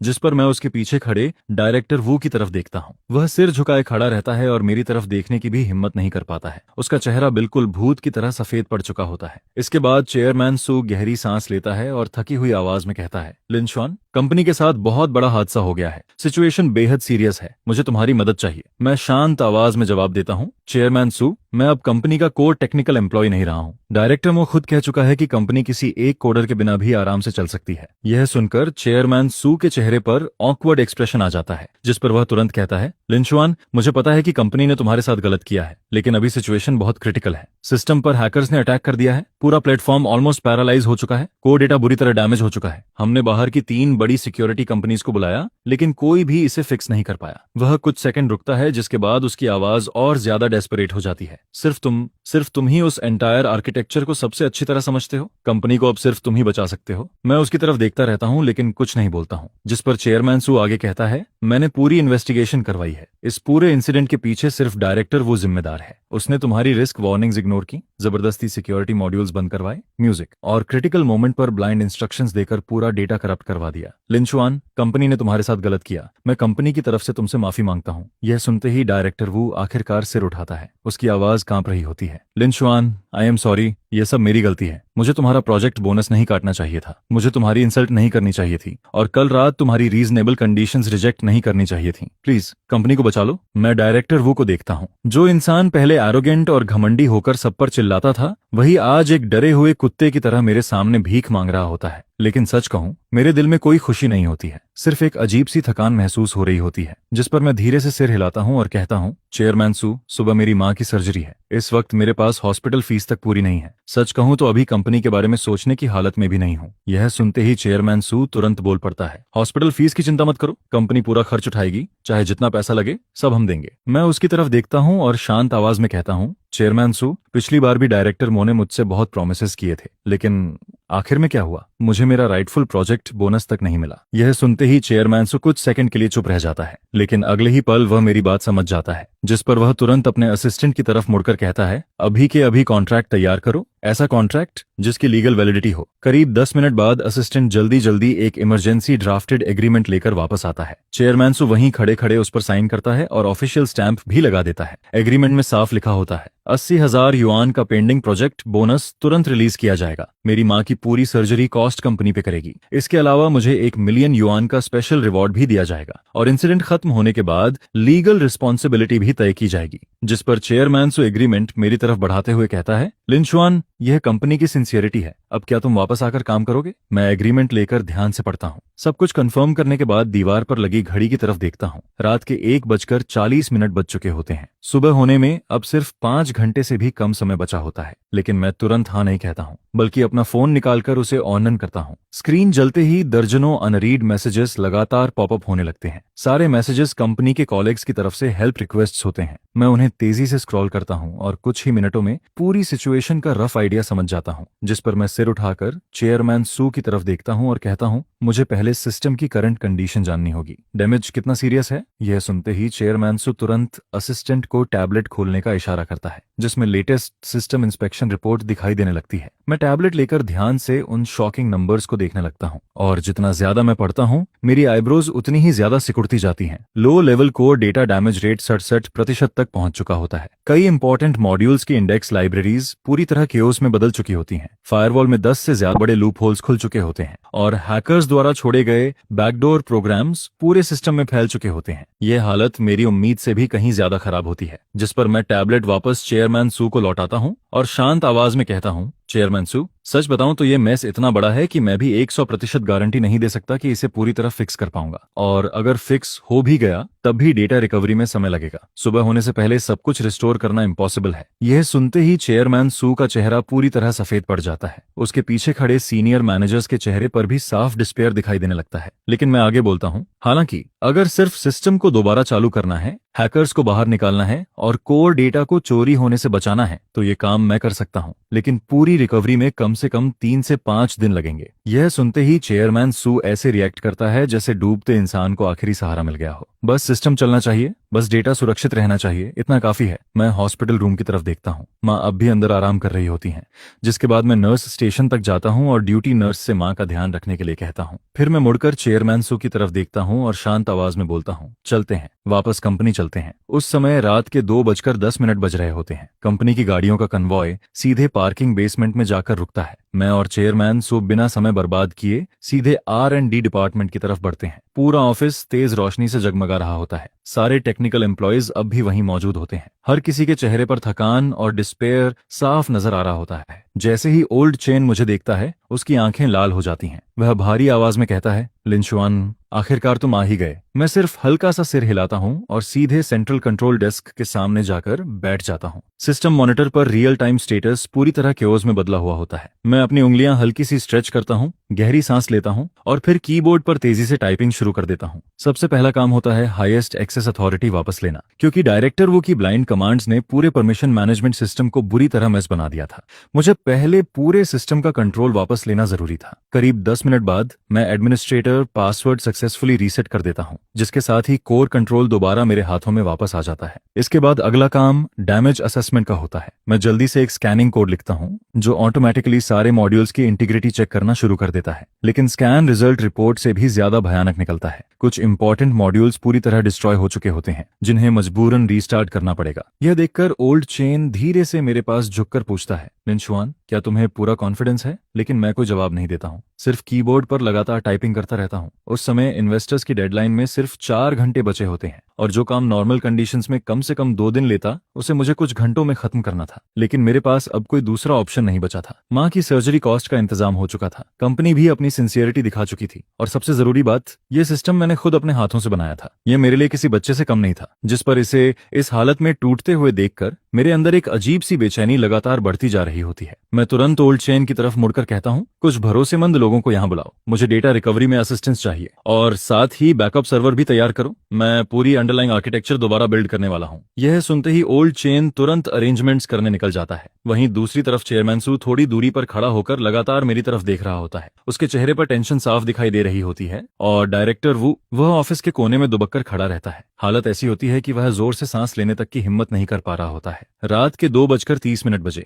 मैं ऑफिशियली इस इंटेंस सिस्टम रेस्क्यू ऑपरेशन की शुरुआत करता हूँ। मेरी उंगलियां कीबोर्ड पर हवा की तरह दौड़ने लगती हैं। स्क्रीन पर कोड लाइंस वाटरफॉल की तरह तेजी से स्क्रॉल होने लगती हैं। पूरा R&D रूम अब सिर्फ कीबोर्ड टाइपिंग और सर्वर फैंस की भारी आवाजों से गूंज रहा होता है। समय हर सेकंड तेजी से गुजर रहा होता है और मैं पूरी तरह अपने काम में डूब चुका होता हूँ। रात के 3 बजे म्यूजिक में लगातार आधे घंटे से बिना रुके काम कर रहा होता हूँ। शुरुआती स्टेज में मैंने सिस्टम आर्किटेक्चर को टेम्पररी स्टेबलाइज कर दिया था, लेकिन असली मुश्किल अब शुरू होने वाली थी। हैकर गोसी द्वारा छोड़े गए बैकडोर प्रोग्राम्स मेरी उम्मीद से कहीं ज्यादा डेंजरस और कनिंग होते हैं। वे किसी कैंसर ट्यूमर की तरह लो लेवल सोर्स कोड में गहराई तक घुसे हुए होते हैं और अगर जरा सी भी गलती हो जाए तो पूरा सेल्फ डिस्ट्रक्ट प्रोटोकॉल एक्टिवेट हो सकता था। मैं एक सिगरेट जलाता हूं और स्क्रीन पर दिख रहे सस्पिशियस कोड्स को लगातार घूरता रहता हूं, जिस पर ओल्ड चेन मेरे पास एक हॉट कॉफी रखता है और धीरे से पूछता है, लिंशुआन, क्या मैं कुछ हिस्सा संभाल लूं? लेकिन मैं सिर हिलाकर मना कर देता हूं। ये सारे बैकडोर प्रोग्राम्स एक दूसरे से लिंक्ड हैं। इन्हें एक फिक्स्ड सीक्वेंस में हटाना होगा, वरना चेन रिएक्शन शुरू हो जाएगा। तुम सिर्फ सर्वर लॉग मॉनिटर करो, अगर वार्निंग लिमिट क्रॉस हो तो तुरंत मुझे बताना। उसी वक्त कंप्यूटर के नीचे दाईं तरफ अचानक एक नया पॉपअप दिखाई देता है। वह सीधे हैकर गॉसी का लाइव मैसेज होता है। उसे पता चल चुका था कि कोई सिस्टम में इंटरफियर कर रहा है। मैसेज छोटा था लेकिन उसका टोन बेहद एरोगेंट होता है। तो आखिर की एक्सपर्ट सामने आ ही गया, लेकिन अफसोस अब बहुत देर हो चुकी है। तुम लोगों का पूरा यूजर डेटा अब मेरे कंट्रोल में है। हालांकि तुम्हारी स्किल्स काफी इंटरेस्टिंग हैं, इसलिए मैं तुम्हें एक मौका देता हूं। अभी रुक जाओ, मैं रैंसम अमाउंट थोड़ा कम कर दूंगा। लेकिन मैं उसकी बात का कोई जवाब नहीं देता हूं, सिर्फ लगातार कीबोर्ड पर टाइपिंग करता रहता हूं। कुछ ही सेकंड बाद उसका दूसरा मैसेज आता है, ज्यादा स्मार्ट बनने की कोशिश मत करो। मैंने कोर डेटाबेस में 3 टाइम बॉम्ब्स इंस्टॉल किए हैं। अगर तुमने मेरे बैकडर्स छेड़ने की कोशिश की तो पूरा डेटाबेस फॉर्मेट हो जाएगा। यह सुनते ही पूरे ऑफिस का माहौल अचानक बेहद टेंस हो जाता है, जिस पर चेयरमैन सु घबराकर पूछता है, लिंशुआन, क्या वह सच बोल रहा है? मैं बिना सिर उठाए जवाब देता हूँ, हाँ, लेकिन उसने सिर्फ आधा सच बताया है। मेरी उंगलियां तेजी से कीबोर्ड पर चलती रहती हैं। उसने 3 नहीं बल्कि 5 टाइम बॉम्ब्स लगाए हैं और उनके ट्रिगर कंडीशंस उसकी बात से कहीं ज्यादा कॉम्प्लिकेटेड है। यह सुनते ही चेयरमैन सू गहरी सांस खींचता है और घबराकर पूछता है, तो अब क्या करेंगे? जिस पर मैं पहली बार सिर उठाता हूँ और मेरे होंठों पर एक ठंडी मुस्कान दिखाई देती है। वह सोच रहा है कि मैं नॉर्मल तरीके से बैकडोर रिमूव करूंगा, लेकिन वह एक बात भूल गया। यह सिस्टम मैंने डिजाइन किया है, इसका लो लेवल लॉजिक मैं किसी से ज्यादा अच्छी तरह समझता हूँ। इसके बाद मैं दूसरे इंटरफेस पर स्विच करता हूँ और एक बिल्कुल नया कोड लिखना शुरू करता हूँ। इस कोड का काम बैकडोर को डायरेक्टली डिलीट करना नहीं होता, बल्कि सिस्टम के अंदर एक वर्चुअल सैंडबॉक्स एनवायरनमेंट बनाना होता है, ताकि सारे बैकडोर प्रोग्राम्स उसी में आइसोलेट हो जाएं। उन्हें ऐसा लगे कि वे अब भी नॉर्मली रन कर रहे हैं। लेकिन असल में उनका कोर डेटा से कनेक्शन पूरी तरह कट हो चुका होता है। सुबह के 4 बजे वर्चुअल सैंडबॉक्स एनवायरनमेंट फाइनली तैयार हो चुका होता है। मैं गहरी सांस लेता हूं और एग्जीक्यूट कमांड दबा देता हूं। अचानक स्क्रीन पर कोड लाइंस पागलों की तरह स्क्रॉल होने लगती हैं। पूरा सिस्टम कुछ सेकंड के लिए फ्रीज हो जाता है। ऑफिस में मौजूद हर इंसान सांस रोककर स्क्रीन को घूर रहा होता है। कोई भी जोर से सांस लेने की हिम्मत नहीं करता है। करीब 30 सेकंड बाद सिस्टम आखिरकार रिस्पॉन्स देता है। मॉनिटरिंग डैशबोर्ड पर दिखाई दे रहे सारे रेड सिंबल्स जो बैकडोर प्रोग्राम्स को रिप्रेजेंट कर रहे थे, धीरे धीरे येलो कलर में बदलने लगते हैं, जिसका मतलब साफ था, बैकडोर सक्सेसफुली आइसोलेट हो चुके थे। यह देखकर ओल्ड चेन एक्साइटमेंट में लगभग उछल पड़ता है। सक्सेस हो गया। लेकिन मैं जरा भी रिलैक्स नहीं होता हूं, क्योंकि असली मुश्किल अभी भी बाकी थी। अब मुझे बिना टाइम बॉम्ब्स एक्टिवेट किए डैमेज्ड मॉड्यूल्स दोबारा लिखने थे। यह काम ऐसा था जैसे इंसान बॉम्ब डिफ्यूज करते करते हार्ट सर्जरी भी कर रहा हो। एक छोटी सी गलती भी पूरे सिस्टम को खत्म कर सकती थी। सुबह के 4:40 बजे मैं पहला कोर मॉड्यूल दोबारा लिखना शुरू करता हूँ। मेरी टाइपिंग स्पीड लगातार बढ़ती जाती है। स्क्रीन पर कोड फ्लड की तरह गिर रहा होता है। मेरे माथे से पसीना लगातार टपक कर कीबोर्ड तक भिगो देता है, लेकिन मेरे पास उसे साफ करने तक का समय नहीं होता है। सुबह के 5:20 बजे तीसरा मॉड्यूल भी सक्सेसफुली रीराइट हो चुका होता है। अब बाहर आसमान हल्का हल्का चमकने लगता है। सुबह होने में 1 घंटे से भी कम समय बचा होता है, जिस पर चेयरमैन सु बार बार दीवार पर लगी घड़ी की तरफ देख रहा होता है। उसके हाथ पसीने से भीग चुके होते हैं। इन्वेस्टर डायरेक्टर शेन अब तक 3 बार कॉल कर चुका होता है, लेकिन हर बार चेयरमैन सु सिर्फ यही कह पाता है, सिस्टम अभी रिपेयर हो रहा है, कृपया थोड़ा और समय दीजिए। सुबह के 5:50 बजे आखिरी मॉड्यूल भी आखिरकार रीराइट होकर पूरा हो जाता है। मैं आखिरी कोड लाइन टाइप करता हूँ, एंटर की दबाता हूँ और फिर पूरा शरीर थककर कुर्सी पर गिर जाता है, जिसके साथ ही सिस्टम रीस्टार्ट होना शुरू हो जाता है। ऑफिस में मौजूद हर इंसान की नजर मेन स्क्रीन पर टिक जाती है। बूट प्रोग्रेस बार धीरे धीरे आगे बढ़ने लगती है। 10%, 30%, 50%। सुबह के 6:03 बजे आखिरकार सिस्टम सक्सेसफुली बूट हो जाता है। मॉनिटरिंग पैनल पर दिखाई देने वाले सारे इंडिकेटर्स वापस नॉर्मल हो चुके होते हैं। कोर डेटा पूरी तरह सेफ रहता है और हैकर गॉसी को सिस्टम से पूरी तरह बाहर फेंक दिया जाता है। यह देखते ही पूरे ऑफिस में जोरदार चीयर्स गूंज उठती हैं। लेकिन भले ही सिस्टम रीस्टार्ट हो चुका होता है, मैं अच्छी तरह जानता था कि यह सिर्फ शुरुआत थी। गॉसी इतनी आसानी से हार मानने वाला इंसान नहीं था। वह इतने लंबे समय तक सिस्टम में छिपा रहा था, इसलिए यह नामुमकिन था कि उसने कोई बैकअप प्लान ना छोड़ा हो। और सच में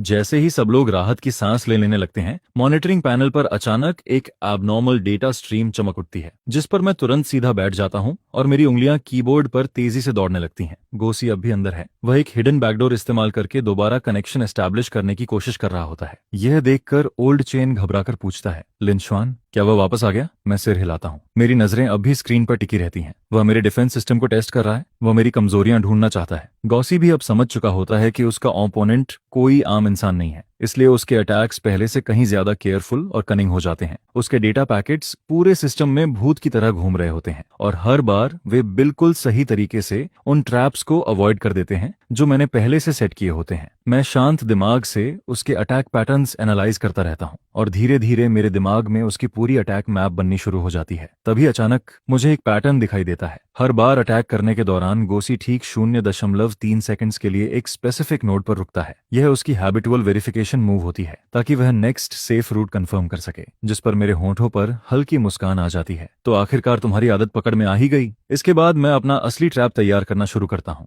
मैं उसी नोड पर एक बेट छोड़ देता हूँ, जिसे मैं सिस्टम की फेक वीकनेस की तरह डिस्गाइज करता हूँ, ताकि गोसी खुद उसमें फंस जाए। सुबह के 6:20 बजे गोसी आखिरकार जाल में फंस जाता है। म्यूजिक उसका अटैक प्रोग्राम सीधे बेट नोड में घुस जाता है और उसी वक्त मेरा ट्रेस कोड एक्टिवेट हो जाता है। यह कोड चुपचाप उसके डेटा पैकेट से अटैच हो जाता है, बिल्कुल किसी जीपीएस ट्रैकर की तरह, जिसका काम उसकी रियल लोकेशन ट्रेस करना होता है। लेकिन गॉसी का रिएक्शन भी बेहद तेज होता है। उसे तुरंत कुछ गड़बड़ महसूस हो जाती है और वह तेजी से अलग अलग सर्वरस पर जंप करना शुरू कर देता है, ताकि ट्रेस से बच सके। मेरी स्क्रीन पर उसका एस्केप रूट लगातार दिखाई देने लगता है। पहले डोमेस्टिक सर्वर, फिर जापान, उसके बाद अमेरिका और फिर यूरोप। पूरा सीन किसी ग्लोबल साइबर चेस जैसा लगने लगता है। यह देखकर ओल्ड चेन शॉक्ड होकर बोल पड़ता है, ये तो बहुत तेजी से भाग रहा है। लेकिन मैं कोई जवाब नहीं देता हूँ, सिर्फ लगातार टाइपिंग करता रहता हूँ, क्योंकि मेरे ट्रेसिंग कोड में पहले से एक स्पेशल प्रिडिक्शन एल्गोरिदम मौजूद होता है, जो गोसी के अगले जंप नोड को पहले ही कैलकुलेट कर लेता है और वहां पहले से इंटरसेप्शन प्रोग्राम डिप्लॉय कर देता है। सुबह के 6:35 बजे आखिरकार गोसी की स्पीड धीमी पड़ने लगती है। शायद उसे लगने लगता है कि वह ट्रेस से बच चुका है और इसी वजह से उसकी सावधानी कम होने लगती है। लेकिन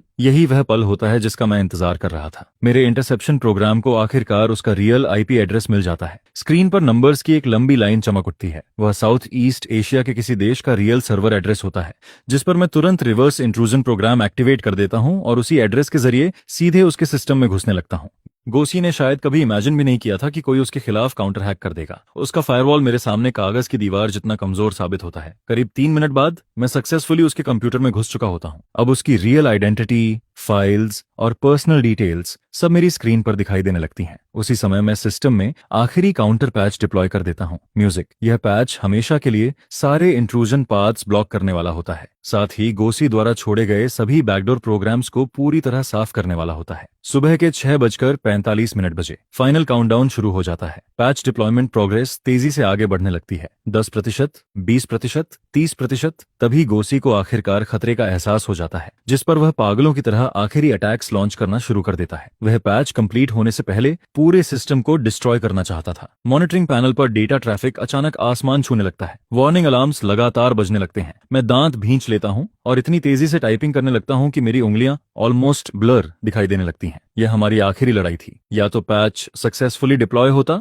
या फिर गॉसी पूरा सिस्टम तबाह कर देता। 50%, 60%, 70%। उसके अटैक्स लगातार और वायलेंट होते जाते हैं। सिस्टम लॉर्ड अब लिमिट के बेहद करीब पहुंच चुका होता है, जिस पर ओल्ड चेन घबराकर रिपोर्ट देता है, लिन शुआन, सर्वर अब ज्यादा देर तक लॉर्ड नहीं संभाल पाएंगे। मैं गहरी सांस लेकर कहता हूं, बस 1 मिनट और, सिर्फ 1 मिनट। 80%, 90%। सुबह के 6:58 बजे। इन्वेस्टर्स की डेडलाइन में अब सिर्फ 2 मिनट बाकी होते हैं, लेकिन उसी वक्त पैच डिप्लॉयमेंट अचानक 95% पर रुक जाता है। पूरा सिस्टम कुछ सेकंड के लिए फ्रीज हो जाता है। ऑफिस में मौजूद हर इंसान का दिल जैसे गले में अटक जाता है। चेयरमैन सू दोनों हाथ कसकर पकड़ लेता है। उसकी हथेलियां पसीने से भीग चुकी होती हैं। अचानक स्क्रीन पूरी तरह ब्लैक हो जाती है और अगले ही पल तेज रोशनी के साथ दोबारा ऑन होती है, जिसके साथ प्रोग्रेस बार सीधा जंप करके 100% पर पहुंच जाती है। Patch deployment successful. उसी पल गोसी के सारे कनेक्शंस जबरदस्ती टर्मिनेट कर दिए जाते हैं। उसके छोड़े हुए सारे बैकडोर प्रोग्राम्स पूरी तरह डिलीट हो जाते हैं और system finally absolute safe state में वापस आ जाता है। ठीक सुबह के 7 बजे क्षितिज से सूरज निकलना शुरू हो जाता है। उसकी रोशनी खिड़कियों से होकर पूरे ऑफिस में फैल जाती है, जिस पर मैं पूरी तरह थक कर कुर्सी पर गिर जाता हूँ। ऐसा लग रहा होता है जैसे मेरे शरीर की सारी ताकत खत्म हो चुकी हो। लेकिन आखिरकार यह नाइटमेयर खत्म हो चुका था। मॉनिटरिंग डैशबोर्ड पर सारे इंडिकेटर्स फिर से ग्रीन दिखाई दे रहे होते हैं। सर्वर स्टेबल चलते रहते हैं। डेटाबेस भी बिना किसी नुकसान के सुरक्षित बच चुका होता है। और तभी पूरे ऑफिस में थंडर जैसी चीयरिंग गूंज उठती है। कुछ लोग एक्साइटमेंट में एक दूसरे को गले लगाने लगते हैं, तो कुछ लोग सीधे जमीन पर बैठकर रोने लगते हैं, जिस पर चेयरमैन सो तेजी से मेरी तरफ आता है और दोनों हाथों से मेरा हाथ पकड़ लेता है। उसकी आवाज भावनाओं से कांप रही होती है। लिन शुआन, तुमने पूरी कंपनी को बचा लिया। तुमने यहाँ मौजूद हर इंसान को बचा लिया। मैं धीरे से सिर हिलाता हूँ। मेरी आवाज अब पूरी तरह बैठ चुकी होती है। मैंने सिर्फ वही किया जो मुझे करना चाहिए था। लगातार 5 घंटे हाई इंटेंसिटी काम करने की वजह से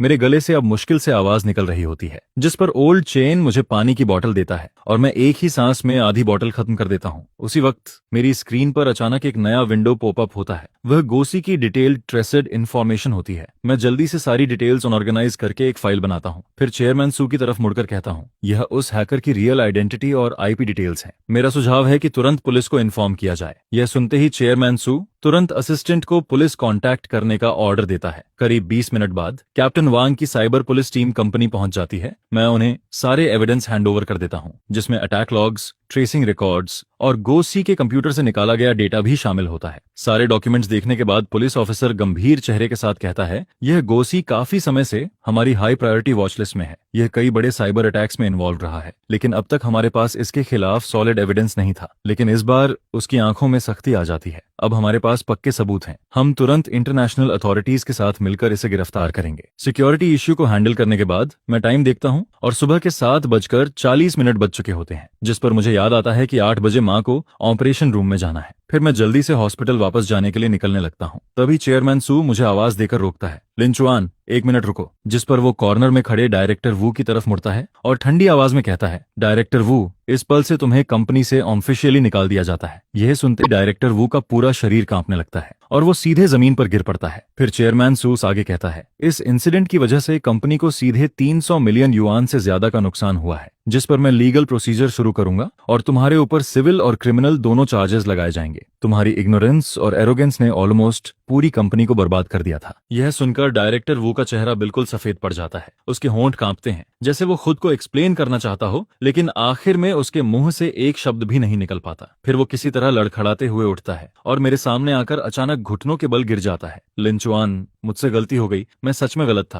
प्लीज मेरी तरफ से एक बार बोल दो। मेरे ऊपर बूढ़े माँ बाप हैं, नीचे बच्चे हैं, मैं ऐसे खत्म नहीं हो सकता। मैं डायरेक्टर वू को जमीन पर घुटनों के बल पड़े देखता हूँ। वही आदमी जिसने सबके सामने मुझे इंसल्ट किया था, आज एक कुत्ते की तरह भीख मांगता नजर आता है। लेकिन सच कहूं, मेरे दिल में जरा भी सेटिस्फैक्शन फील नहीं होता, सिर्फ एक अजीब सी एम्प्टीनेस महसूस होती है। जिस पर मैं शांत आवाज में कहता हूँ, डायरेक्टर वू, ऐसा नहीं है कि मैं आपकी मदद नहीं करना चाहता, बल्कि आपने खुद अपनी आखिरी राह बंद कर दी थी। जिस पल आपने रिस्क वार्निंग को इग्नोर किया, जिस पल आपने सिक्योरिटी मॉड्यूल को जबरदस्ती बंद करवाया, और जिस पल आपने आधी रात में ब्लाइंड कमांड देकर डेटा डैमेज करवाया, उसी वक्त आपका एंडिंग तय हो चुका था। यह सुनकर वो पूरी तरह टूट जाता है। फिर मैं वहां से जाने लगता हूँ, लेकिन 2 कदम चलने के बाद रुक जाता हूँ और पीछे मुड़कर उसे देखता हूँ। और हाँ, आपको सुबह ट्रेनिंग सेशन में कही अपनी बात याद है। आपने कहा था कि कंपनी रूल्स किसी के लिए नहीं बदलते, सिस्टम किसी लो लेवल एम्प्लॉय की वजह से ब्रेक नहीं किया जा सकता। अब वही सिस्टम आपके लिए भी एक्सेप्शन नहीं बनाएगा। जिस पर डायरेक्टर वो वहीं जमीन पर बैठ जाता है और पूरी तरह कोलैप्स हो जाता है। इसके बाद चेयरमैन सु मेरे पास आता है और गंभीर आवाज में कहता है, लिंचुआन, कंपनी ने फैसला किया है कि तुम्हें सीटीओ अपॉइंट किया जाए। तुम्हारी एनुअल सैलरी 2 मिलियन युआन होगी,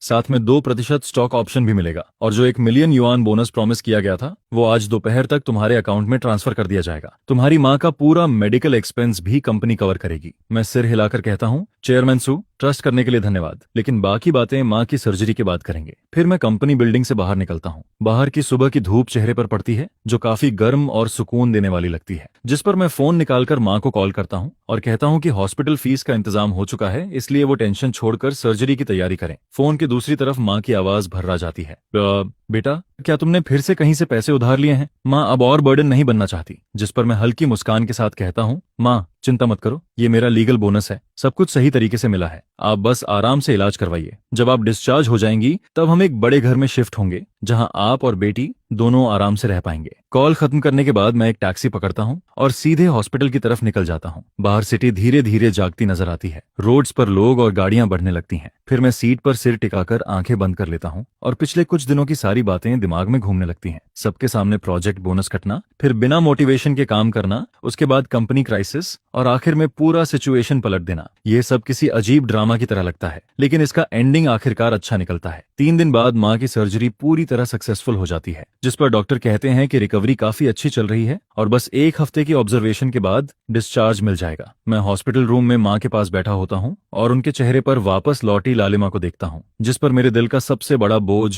आखिरकार उतर जाता है। तभी फोन वाइब्रेट करता है। बैंक अकाउंट में 1 million yuan bonus, 80,000 yuan project reward और इस महीने की पूरी सैलरी ट्रांसफर हो चुकी होती है। मैं उन नंबर्स को देखता हूँ और पिछले 5 सालों में पहली बार महसूस करता हूँ कि मेरी मेहनत का सच में रिवॉर्ड मिला है। फिर माँ आंखें खोलती हैं और मेरा हाथ पकड़कर धीरे से कहती हैं, बेटा, मैंने नर्स से सुना कि तुम्हारा प्रमोशन हो गया। मैं मुस्कुराकर सिर हिलाता हूँ, हाँ माँ, अब मैं कंपनी का सीटीओ हूँ, अब रात भर ओवरटाइम नहीं करना पड़ेगा। यह सुनकर माँ की आंखें लाल हो जाती हैं। इन सालों में तुमने बहुत तकलीफ झेली है, अकेले इतना प्रेशर उठाया। जिस पर मैं उनका हाथ पकड़कर कहता हूँ, माँ, अब जिंदगी और बेहतर होगी। जब आप डिस्चार्ज हो जाएंगी, तब हम नए घर में शिफ्ट करेंगे। मैंने 3 बेडरूम वाला अपार्टमेंट देख लिया है, बेटी के स्कूल के भी पास है और आपका खुद का रूम भी होगा। उस दोपहर चेयरमैन सु कुछ सीनियर एग्जीक्यूटिव्स के साथ हॉस्पिटल आता है। वो लोग काफी सारे सप्लीमेंट्स और फ्लावर्स लेकर आते हैं और माँ की हेल्थ के बारे में बड़े ध्यान से पूछते हैं। फिर चेयरमैन सु मुझे अलग ले जाकर कहता है, पुलिस की तरफ से खबर आई है कि हैकर को साउथ ईस्ट एशिया के एक देश में पकड़ लिया गया है। अभी एक्स्ट्राडिशन प्रोसेस चल रहा है। इसके बाद वो बताते हैं कि डायरेक्टर वू के खिलाफ कंपनी ने सीरियस वायलेशन का केस फाइल कर दिया है। कोर्ट ने उसकी सारी प्रॉपर्टी फ्रीज कर दी है। शुरुआती एस्टिमेट के हिसाब से उसे कम से कम 50 मिलियन युआन कंपेंसेशन देना पड़ेगा। उसकी जिंदगी लगभग खत्म हो चुकी है। यह सुनकर मैं सिर्फ सिर हिलाता हूँ। डायरेक्टर वू का यह अंत उसने खुद चुना था, इसमें किसी और की गलती नहीं थी। 1 हफ्ते बाद माँ सेफली डिस्चार्ज हो जाती हैं। फिर मैं अपनी नई कार लेकर माँ और बेटी को नया घर दिखाने जाता हूँ।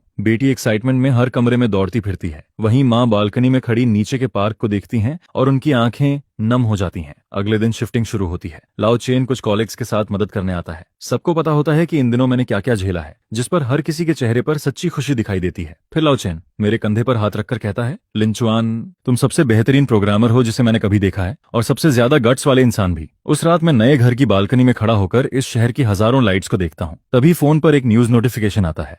इन्वेस्टर शेन इंटरव्यू में कहता है कि इस क्राइसिस ने उसे कंपनी की असली टेक्निकल स्ट्रेंथ और क्राइसिस हैंडलिंग कैपेबिलिटी दिखा दी। मैं फोन बंद करता हूँ और वापस लिविंग रूम में लौट आता हूँ। बेटी होमवर्क कर रही होती है जबकि माँ किचन में बिजी होती है, जिस पर मुझे महसूस होता है कि यह घर आखिरकार सच में एक फैमिली होम बन चुका है। अगले दिन जब मैं ऑफिस पहुंचता हूँ तब रिसेप्शनिस्ट सम्मान के साथ कहती है, गुड मॉर्निंग बॉस लिन। एलिवेटर में मिलने वाले कॉलीग्स भी खुद आगे बढ़कर ग्रीट करते हैं। उनकी आंखों में साफ रिस्पेक्ट दिखाई देती है। मैं समझ जाता हूँ कि यह रिस्पेक्ट सिर्फ मेरे पोजीशन की वजह से नहीं है, बल्कि उस रात की वजह से है जब मैंने पूरी ताकत लगाकर कंपनी को बचाया था। फिर मैं अपने ऑफिस में पहुंचता हूँ। डेस्क पर नई टेक्निकल प्लानिंग फाइल रखी होती है। यह वही प्लान होता है जिसे चेयरमैन सू ने मुझे तैयार करने को कहा था, जिस पर मैं कंप्यूटर चालू करता हूँ और ध्यान से उसे रिव्यू करना शुरू करता हूँ। इस बार मैं कोई लो लेवल एम्प्लॉय नहीं हूँ जिसे कोई भी दबा सके, बल्कि अब मैं वह इंसान हूँ जिसके हाथ में असली डिसीजन मेकिंग पावर होती है। दोपहर के समय मुझे एक खास ईमेल मिलता है जिस पर सेंडर का नाम देखकर मैं थोड़ा रुक जाता हूँ। वह गोसी होता है, यानी वही हैकर जिसे पकड़ लिया गया था। ईमेल काफी छोटा होता है। तुम सबसे ताकतवर अपोनेंट हो जिससे मैं कभी मिला हूँ। टेक्निकल स्किल्स के मामले में मैं पूरी तरह हार मानता हूँ। अगर कभी मौका मिला